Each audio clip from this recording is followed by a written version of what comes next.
26 अप्रैल 1986 रात के 1:23 control room में सब कुछ शांत था। कोई पैनिक नहीं, कोई अलार्म नहीं।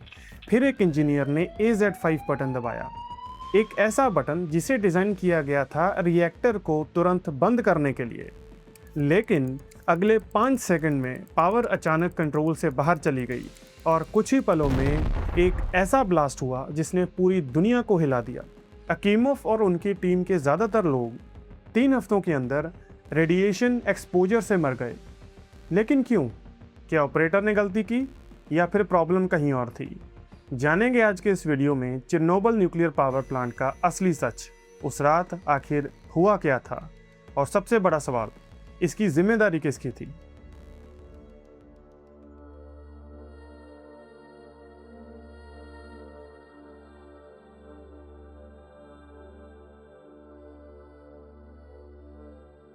Громадяни Прип'яті, на Чорнобильській атомній електростанції стався інцидент.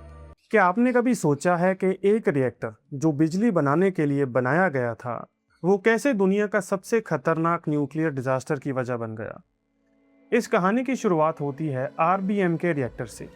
RBMK का मतलब high power channel type reactor, जिसे सोवियत यूनियन ने 1960s और 1970s में डेवलप किया था।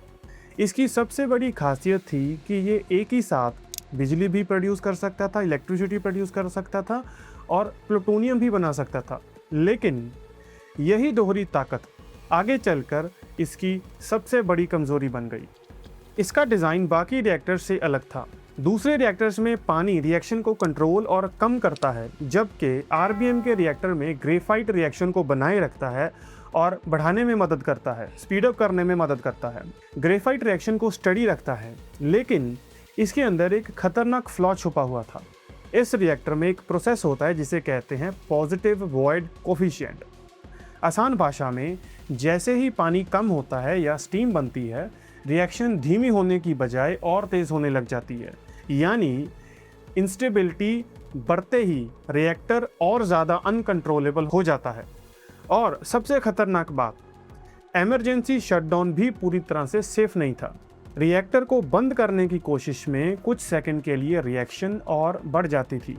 यही फ्लॉ बना 26 अप्रैल 1986 की रात का कारण। एक सिंपल टेस्ट के दौरान रिएक्टर अनस्टेबल हो गया और जब उसे कंट्रोल करने की कोशिश की गई तो पावर अचानक बहुत तेज़ी से बढ़ गई। फ्यूल रॉड्स टूट गए और फिर हुआ भयानक एक्सप्लोजन। लेकिन कहानी यहीं ख़त्म नहीं होती, क्योंकि इस रिएक्टर की सबसे बड़ी सच्चाई उसकी ताकत नहीं, उसकी कमज़ोरी थी। और फिर एक रात एक सिंपल टेस्ट के दौरान ये सारी कमज़ोरियाँ एक साथ सामने आने लगी। 26 अप्रैल रात के 1:23 पर टेस्ट शुरू हुआ। इस समय 8 में से 4 मेन सर्कुलेटिंग पंप्स को टरबाइन की मदद से चलाया जा रहा था, जबकि बाकी 4 पंप्स को ग्रिड से नॉर्मल बिजली मिल रही थी। टरबाइन्स को स्टीम सप्लाई बंद कर दी गई, जिससे क्या हुआ कि टरबाइन जनरेटर धीरे धीरे स्लो होने लगा।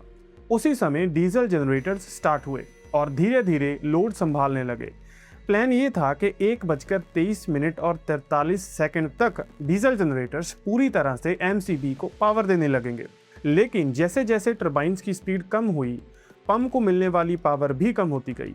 इससे वाटर फ्लो कम हो गया और कूलेंट में स्ट्रीम वॉइड्स यानी कि भाप के खाली बबल्स बनने लगे। टाइम था 1:23 जैसे ही एक्सपेरिमेंट खत्म होने वाला था, एक ऑपरेटर ने इमरजेंसी बटन यानी कि AZ5 बटन दबाया।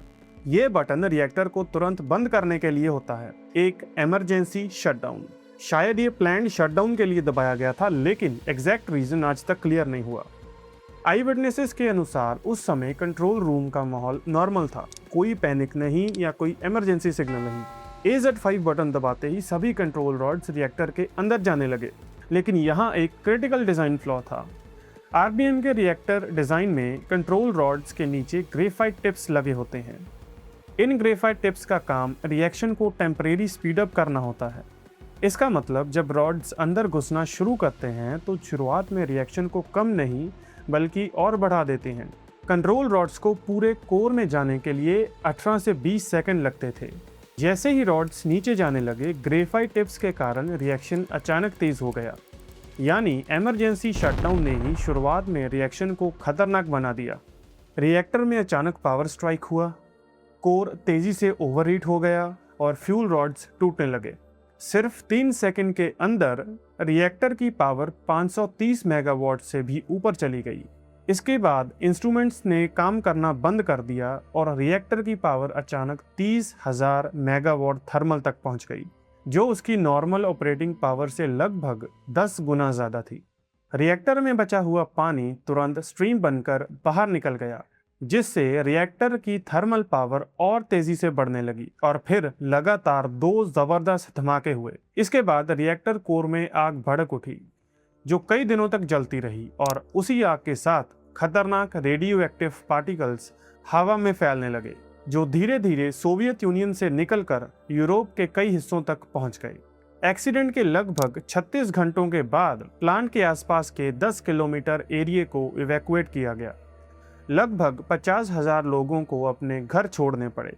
बाद में इवैक्यूएशन जोन को 30 किलोमीटर तक बढ़ाया गया और करीब 70,000 लोगों को रीलोकेट किया गया। 237 हॉस्पिटलाइज्ड वर्कर्स में से 134 को एक्यूट रेडिएशन सिंड्रोम हुआ, जो हाई रेडिएशन एक्सपोजर से होने वाली एक सीरियस इलनेस है। इनमें से 28 लोगों की 3 महीने के अंदर अंदर मौत हो गई। इस डिजास्टर का लॉन्ग टर्म इफेक्ट हजारों लोगों पर पड़ा। कई बच्चों में थायराइड कैंसर डेवलप हुआ, जो रेडिएशन एक्सपोजर से जुड़ा हुआ था। एक्सीडेंट के बाद प्रिपेत शहर को पूरी तरह से खाली कर दिया गया। बाद में उन लोगों को स्लावुतेज नाम का एक नया शहर बसाया गया। रेडिएशन को कंट्रोल करने के लिए डैमेज रिएक्टर के ऊपर एक प्रोटेक्टिव स्ट्रक्चर बनाया गया। बाद में 2016 और 2018 के बीच न्यू सेफ कन्फाइनमेंट बनाया गया, ताकि रिएक्टर को सेफली कवर किया जा सके और कई सालों तक क्लीन अप वर्क जारी रही।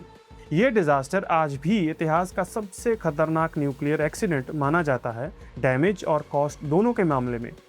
एक रिएक्टर, एक छोटी सी गलती और उसकी कीमत चुकाई लाखों लोगों ने। आरबीएम के रिएक्टर सिर्फ एक टेक्नोलॉजी नहीं, ये एक ऐसा सिस्टम था जिसमें एम्बिशन तो बड़ा था, लेकिन सेफ्टी उतनी मजबूत नहीं थी। ये हमें याद दिलाता है कि जब टेक्नोलॉजी पर ब्लाइंड ट्रस्ट किया जाता है और सेफ्टी को इग्नोर किया जाता है, तो उसका अंजाम कितना भयानक हो सकता है। चेरनोबिल डिजास्टर सिर्फ इतिहास नहीं है, ये एक वार्निंग है, एक रिमाइंडर कि पावर जितनी बड़ी होती है, रिस्पॉन्सिबिलिटी भी उतनी बढ़ जाती है। और शायद सबसे डरावनी बात यह है कि दुनिया में आज भी न्यूक्लियर रिएक्टर्स मौजूद हैं। सवाल ये नहीं है कि टेक्नोलॉजी कितनी आगे बढ़ गई है, सवाल ये है कि क्या हमने सच में उससे कुछ सीखा, क्योंकि कभी कभी एक गलती पूरी दुनिया को बदल देती है। नमस्कार।